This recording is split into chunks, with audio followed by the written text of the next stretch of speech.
So I'm delighted to welcome Professor Paul Thomas, Professor of Youth and Policy, as well as being the Associate Dean of Research, Innovation and Knowledge Exchange at the University of Huddersfield, to Fever Radio to talk to us about extremism. Welcome to Fever Radio, Paul. Hello, and thank you for having me on the show. Thank you so much for making the time for us. So, Paul, prior to your agreeing to doing an interview for us here at Fever Radio, we contacted a number of government organisations, requested interviews on the subject of extremism. All of them were declined at this time without a reason given. And our understanding now is that there's a bit of a conflict within the government around the definition of extremism, which is why the interviews were all, for us, surprisingly declined. I guess I'll just begin with what I guess is quite a tough question, but can you define what extremism means in the context of the UK? No, beyond what the government has actually put forward recently. They've tried a number of times to define it in the past. There was a definition from 2011 that talked about opposition to fundamental British values, and that's played a certain role. But the government then tried to define it more broadly in 2016. They tried to bring legislation forward to the House of Commons, and they didn't succeed in that. So that fell away. So they had a counter-extremism strategy, but they didn't have a definition of extremism that was being countered. This recent announcement has come as quite a surprise, particularly because normally when government makes actually a proposal to bring legislation forward, they have what you call a white paper where they outline their proposal and they invite consultation from organisations, from individual members of the public before they then bring it forward. And none of that consultation process happened, and that's very unusual for a new piece of government policy. So it really came from that announcement with very little understanding even of MPs knowing what was going to be announced until the day it was announced. Right. I mean, it certainly seems from our side that the government agencies are not agreed on how to approach the question as it stands as to what extremism is in the UK at the moment. So the last definition, which was coined in 2011 under the Prevent strategy, described extremism as vocal or active opposition to fundamental British values, including democracy, the rule of law, individual liberty, and mutual respect and tolerance of different faiths and beliefs. I mean, it sounds quite pretty, to be honest, Paul. I mean, what would be the problem with that definition? Why would we need a new one? I don't think there's any problem with that definition. It had a very limited role since it came in 2011. Its main role was within the Prevent strategy. So schools and other sectors of education have been required since then to promote fundamental British values. And I've done research with colleagues in schools and colleges to try and understand how they've implemented that. And schools have largely not particularly liked that title of fundamental British values, but they've actually found it not difficult to integrate that into the work they do within their educational curriculum about democracy, about free speech, about how the law works, etc. And that's been the main role that definition of extremism has actually played in policy or in society. But this government has been in power since 2010 in different ways, have tried a number of times or talked a number of times about trying to define extremism more broadly and to take action. They tried to do this in 2016 and they failed.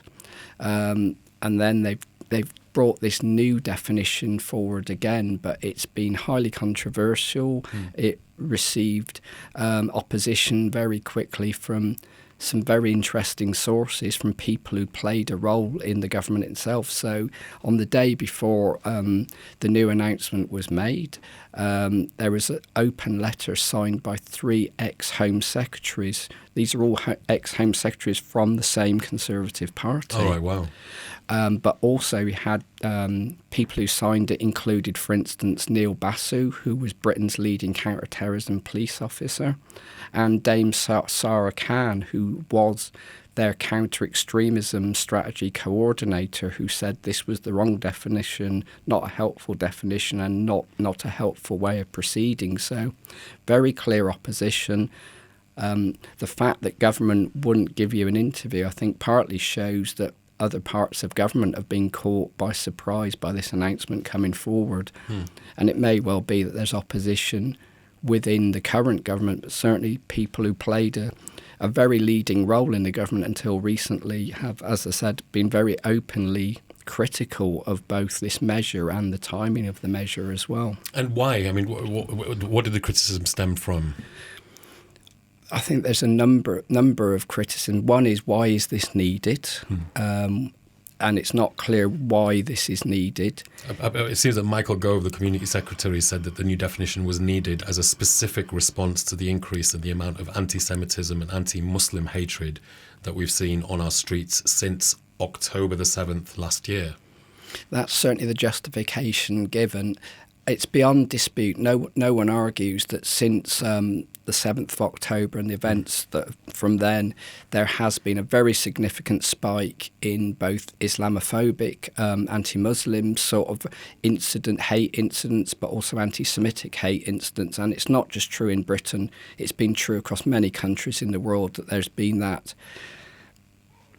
response within societies, hate response in reaction to the ongoing events in Israel, Palestine, particularly obviously in Gaza. I mean, it's interesting, isn't it? But the statement there is that since October the 7th last year, so it seems that the incidents that occurred in Israel, in Palestine on October the 7th have really driven the requirement to kind of look at redefining. I think it's important to say that there has been that upsurge, but that's not new. When there's been previous conflicts in Gaza, for instance, in 2014, there was a similar upsurge in hate incidents. And we've also had other upsurges, for instance, in the wake of the 7/7 bombings in 2005. There was a very significant spike in anti-Muslim hatred incidents of various kinds that went on for some time. So there's nothing unprecedented about what's going on at the moment. We have well-defined legislation around racial or religious harassment, incitement to racial or religious hatred. That sort of legislation already exists. It's already there. We have hate crime strategies, although this government has been promising a new hate crime strategy since 2020 and there's no sign of it. But at the ground level, in cities like Leeds, there are well-developed hate crime strategies that the police and local authority will work on. So it's far from clear why, despite the very distressing events in Palestine and the reaction to it, why we needed a new piece of legislation. Obviously, there has been very provocative political comment by people in the government calling, for instance, the Palestine solidarity marches that have happened periodically in London and other cities, calling them hate marches. Right, sure. Which there is very little evidence to support that, but that characterisation has framed this suggestion that we need new measures because there is a new level of hate or extremism in and around the events and public reactions to it. I mean, what has been the criticism of the government's move to kind of, or Michael Gove's move to redefine extremism? Yeah. What's been said as the maybe the nefarious motivations behind it? So you can identify a number of criticism. One is the timing of it. It's very close to a general election. We've got to have a general election within 6 to 7 months and possibly much sooner. And it feels like government is trying to politicise what is going on and how it can be understood and to frame it as them being on the side of people who are against extremism. Right. I think there's been a lack of the normal measures, the lack of consultation and lack of preparation about possible new legislation. That is very unusual. And again, so there's been criticism about that. One of the things that the government has done with this measure is also named a number of organisations and said that government will not engage with them. And there's been no process for saying what is the evidence that these organisations should be named, that they should not be engaged with, and that that's very different, for instance, to the terrorism legislation, where a government has a process where they can prescribe an organisation if they think they take part in terrorism or they support terrorism. But that process goes through full legal checks. It requires evidence. It's debated in the House of Commons, and a very clear evidence process is taken part in before an organisation. An example of one that was prescribed recently for terrorism was the neo-Nazi group National Action, who'd made threats to kill MPs, etc., and actually engaged in that. Whereas this naming of groups that are being called extremist have had no process whatsoever. So it's very unclear on what basis those particular groups were named or how government came to that conclusion. Am I right in saying that all these groups, the current groups, are would have been termed Islamic groups exclusively, or are some of these far-right groups as well that have been? So 5 groups were named. 3 of them are what government call Islamists, right. And 2 of them are extreme right-wing groups. Okay. But in the government sort of trailing to the media in the days before the announcement was made, a larger number of organisations were named informally in press briefings, including the Muslim Council of Britain. The MCB. So they were not named on the day, but there was a suggestion that there was disputes within government about the number of organisations and the width of, because naming the MCB, for instance, would have been a much broader stretching of anything that could be called extremist, in terms of the MCB being the largest and most representative sort of federation of Muslim voice in Britain. Okay, and as I understand it, there's the MCB MEND as well are taking legal recourse against the government around this, right? And that's certainly been reported in the press, and I think some of the organisations that have been named as extremist are actively pursuing legal measures, partly because, as I said earlier, it's not clear at all how you do challenge that or how do you put forward counter evidence.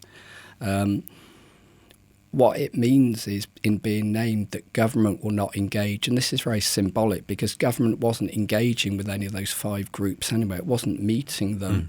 It only applies to central government, but of course it puts local government and other public bodies in a very difficult position because they are unlikely to engage with anyone from those organisations if central government says you shouldn't do. Now, I'm not clear whether any sort of local government would be engaging with any of those groups named so far, but now we don't know whether government will name other further groups as well that they call extremist. And what we've got here is government being judge and jury of who they say is an extremist group. So we're walking very tricky waters here with extremism. It seems very sticky waters. So, I mean, what would you say are some of the common factors or ideologies that contribute to extremism in the UK? I mean, I guess far-right ideologies have always been regarded as extreme, and in recent decades we've seen kind of the rise of the idea of Islamist extremism in the UK. Are those the main ideologies that the government highlights? Are there any additional ones that we should be aware of? So in their announcement, government were specific that this measure only applies to what they call Islamist and extreme right wing. They said it would not apply to, for instance, those campaigning against or for trans rights, who would be campaigning for or against lesbian, gay, bisexual rights, etc. So it's a very specific measure, which is quite strange in itself. And I think one of the real criticisms of it is that it focuses, you mentioned ideology, mentioned thinking or beliefs, not actions, Whereas the measures we've got, for instance, about preparing for terrorism, and this is where the prevent strategy comes in, that's only interesting people who actually want to turn their thinking or their beliefs into plans for violence against other people. And similarly, the hate crime and harassment sort of strategies we already have legislation on are about people who actually try to do things to other people, to take action against people, or make very specific calls for violence or actions against other groups. So we've already got legislation that deals with action, whereas this discussion by government of extremism is about thinking or beliefs, and that's why there's been so much criticism of the measure now, but it's also why government has failed in the past, because it's very unclear how you can define one person's idea of what is extremism can be very different to another person's of extremism, whereas I think there's a lot of there's very clear consensus about violence or plans for violence or calls for violence against other people. So what we're saying here, the kind of the requirements that are put on defining somebody as being right wing or Islamist are quite clear, but if you could be transphobic, for instance, or something of that order, and that would not be defined as extreme. It wouldn't be looked upon as being extreme. It doesn't seem to be, and obviously that means that there are other social issues where there is a great deal of contention over. And so if I can give one example, for instance, abortion, there's very strong feelings about that, and we've seen very strong action by some people picketing abortion clinics and really getting much too close to trying to interfere with the operation of these, but that would not be seen as extreme, even though they're actually taking physical action. Whereas we're focusing here on ideology or people's beliefs, and that's very hard to define. It's pretty nebulous, pretty tenuous in terms of how do we understand it, and and then how do you marry that together with free speech, for instance, or free thinking? Well, the police have not made any public comment since this new policy was introduced, but certainly in 2016, when there was the previous attempt to define extremism, the police were very clear that they are not going to police people's speech or people's thoughts unless they cross lines that already exist about inciting racial hatred or inciting religious hatred. And we already have that legislation, and they take action on that. So defining who is extremist puts people like the police in a very difficult position. Yeah. Okay. Can you discuss the role of social media and online platforms in propagating extremist ideologies? There's a much broader debate, I think, about the responsibility that social media companies take in terms of whether it's hatred or extremist content online. So the government's previous counter-extremism coordinator, Dame Sarah Khan, actually published a report with Sir Mark Rowley, who's now the head of the Metropolitan Police, and they published the report in 2019 that said there should be a much tighter focus on what they called hateful extremism, which is material that is being, especially on social media or online, is really stirring up hatred against different groups, against different backgrounds or communities, and that there isn't enough measures to either take that material down by social media companies or to challenge it. And the government has been looking at an online harms bill for some years, and there's been a great deal of debate about how much action should be taken on these things, but I think there's a consensus that there isn't enough responsibility of these companies to actually take such material down and to challenge it.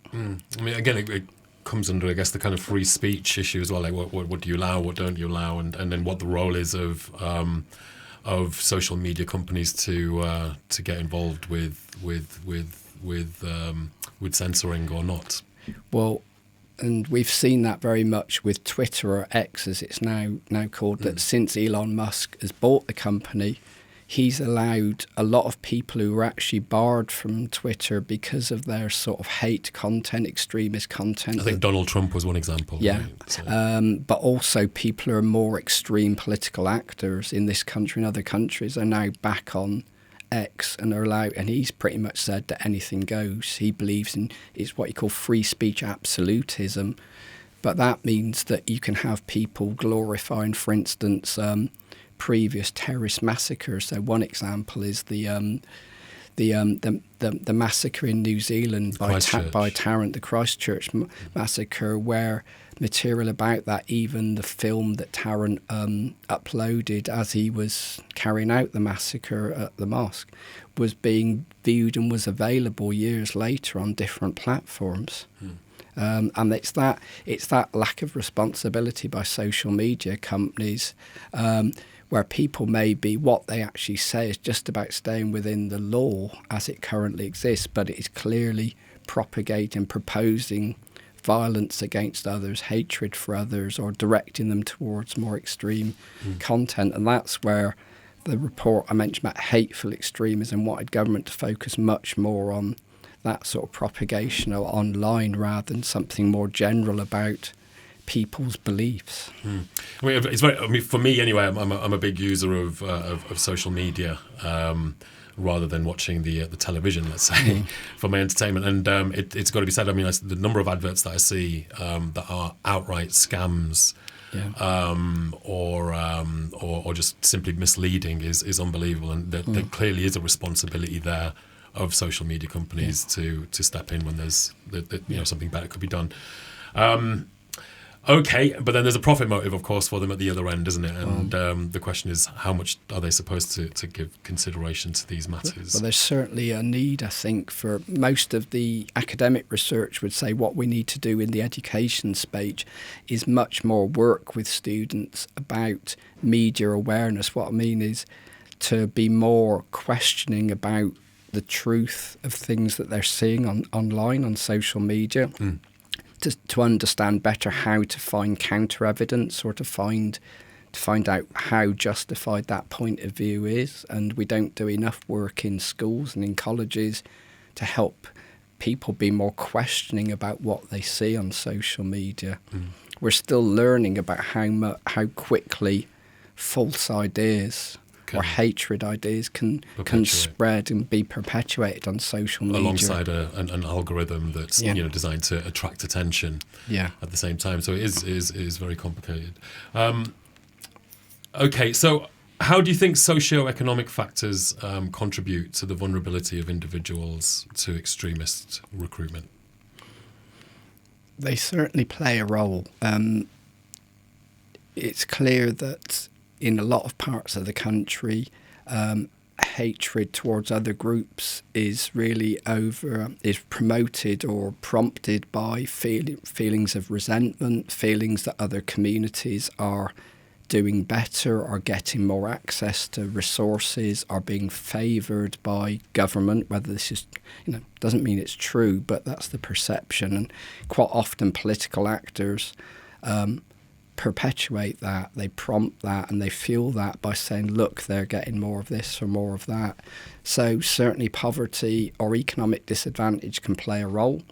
But my caution is that if we look at people who've moved towards political violence, terrorism, if we want to use that term, quite often they are not personally from poor backgrounds, but they feel like they're acting on behalf of their people, other people who are.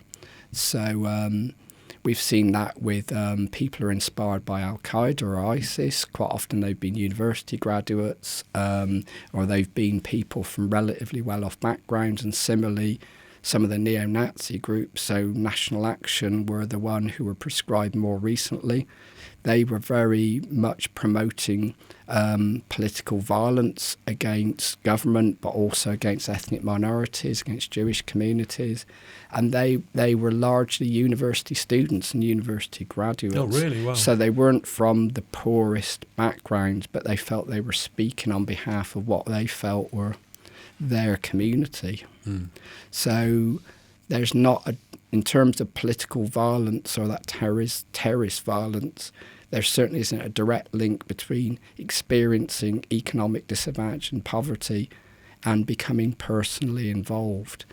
But certainly it can drive you to feel more extreme. It can people having more extreme feelings about other communities and resentments to other communities, that can certainly be linked to, and we see that in some of the towns in the north of England where there's very significant economic disadvantage, social exclusion if you want to call it, and certainly there's very significant resentment in different communities in those towns, which opens the door for political agitators to blame other communities or to whip up very specific incidents and say that these are more general examples of how that community is damaging your community or vice versa. Yeah, I mean, we did talk about the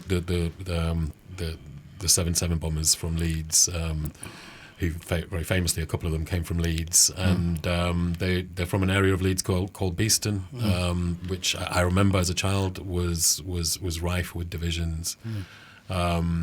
And was a very poor area, is still a very, very poor area of Leeds as well. So you do wonder how much of that impacted the actions of the bombers on that day. Yeah, certainly that part of Leeds had very high levels of racial tension and also ethnic divides in terms of where people lived and how much contact they had. And certainly going back a couple of decades, to the start of the 2000s, there was a number of riots in different cities like Bradford and in towns like Oldham and Burnley.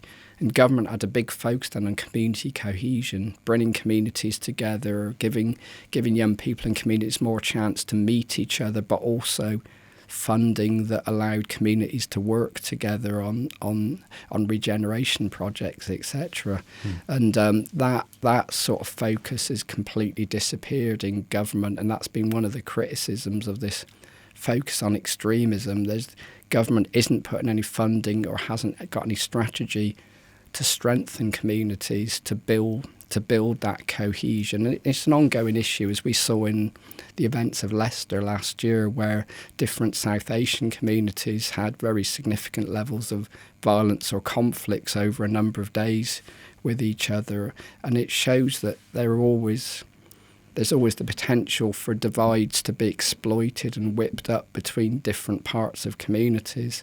And government don't seem to have any strategy for addressing that, or for the levelling up agenda was supposedly to deal with poverty and disadvantage in parts of the country and in areas where maybe that disadvantage could actually lead to political resentments. And again, there's been no follow through with policy on that. So it feels like this measure on extremism is a political gesture. Really, it's gesture politics, and it's designed to get headlines from certain parts of the media, and that's been the main criticism made by a lot of people about it, that it's not a serious proposal about divides or extremism in the country. It's trying to score some cheap points with an election looming. Yeah, and leaves good-minded individuals on the local level scrambling to try and help their communities come together and pick up the pieces, I guess.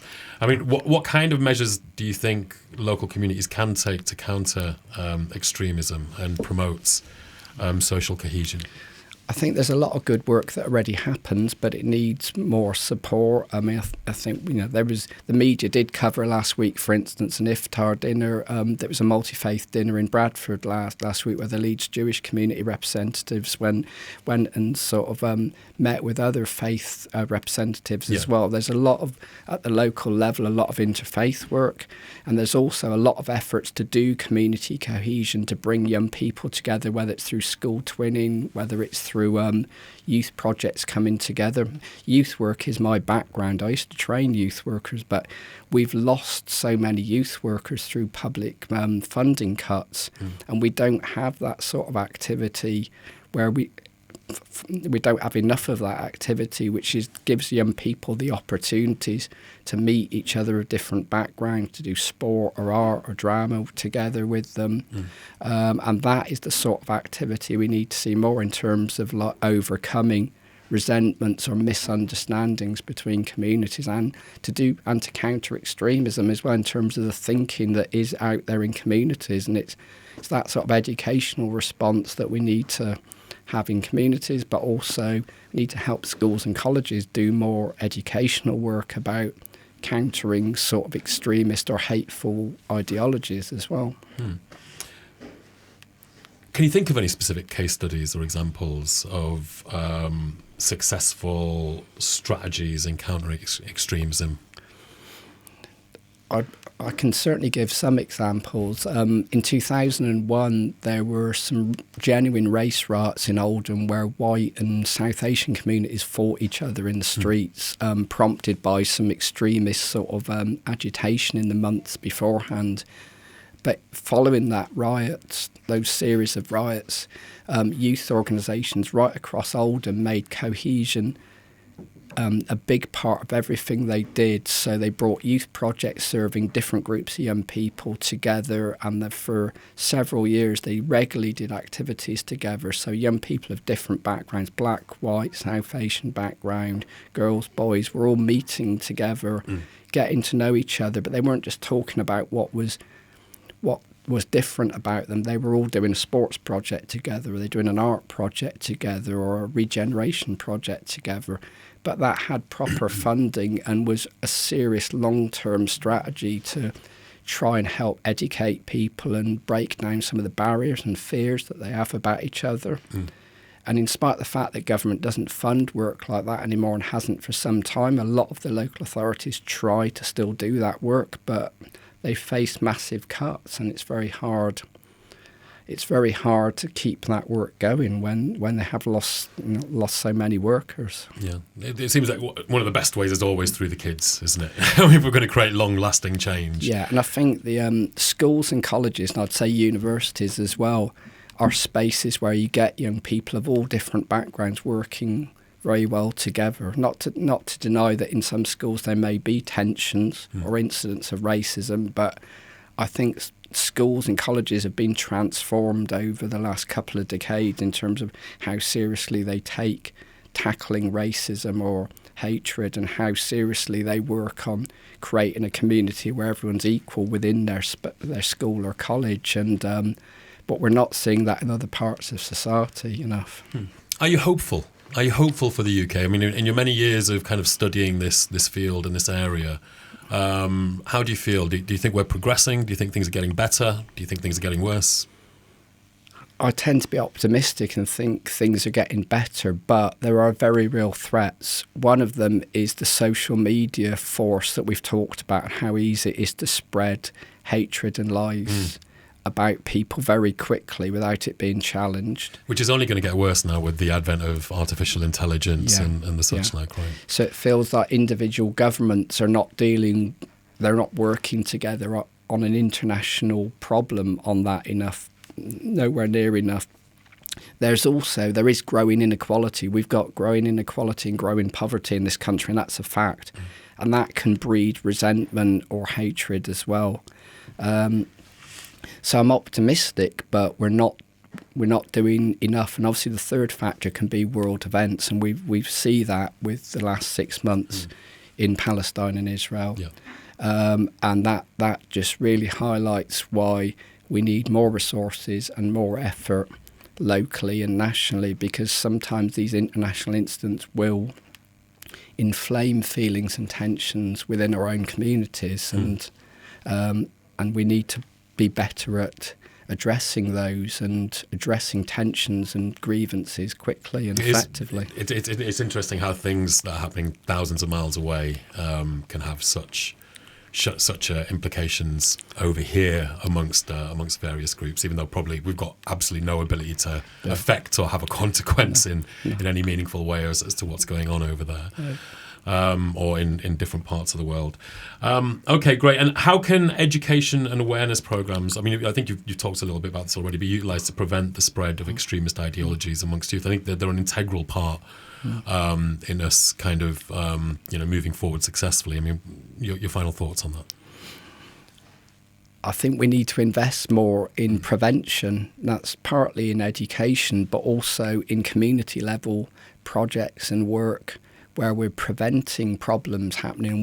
We've really lost that over the last 10 or 15 years. There isn't enough investment in preventative work, and that's just as true, for instance, over things like youth crime and youth violence. We've seen very serious levels of youth violence in a lot of our cities and towns over the last few years, where very young people are getting involved carrying weapons and getting involved in disputes. And I'd see a lot of that as about not having prevention work that diverts them into youth projects, into sports activities that works with young people from a young age. And that vacuum, that lack of activities, that lack of opportunities and lack of hope is the source of some young people being diverted or sort of groomed into this sort of violence and gang activity. And it is really necessary. I mean, we need things like that. We do have a remarkably diverse community of country here in the UK, and something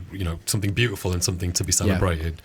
But we do need to give it some care, love, and attention from time to time, I guess. Absolutely. And so on the flip side, my final question to you then, Paul, what are some of the potential implications of failing to address extremism effectively in the UK? What don't we want to see happening?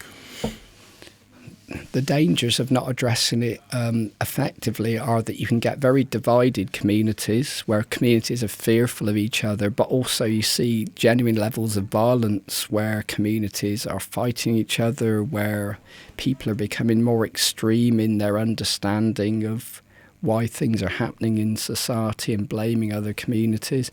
And that can lead towards different types of violence, whether it's street level violence or more serious political violence, where you have pathways towards terrorism and previous terrorist incidents of different types. We've seen that those individuals have gone down the rabbit hole of believing that other communities or other background people must be hurt, must be damaged because they have caused what they think is the situation. We end up dehumanizing each other, I guess, isn't it? So let's hope that we don't go down that route, and let's hope that things only get better as we move into the future. Thank you so much, Professor Paul Thomas from University of Huddersfield. Thank you so much for taking time to talk to us about extremism here at Fever Radio. Okay, thank you. Thank you.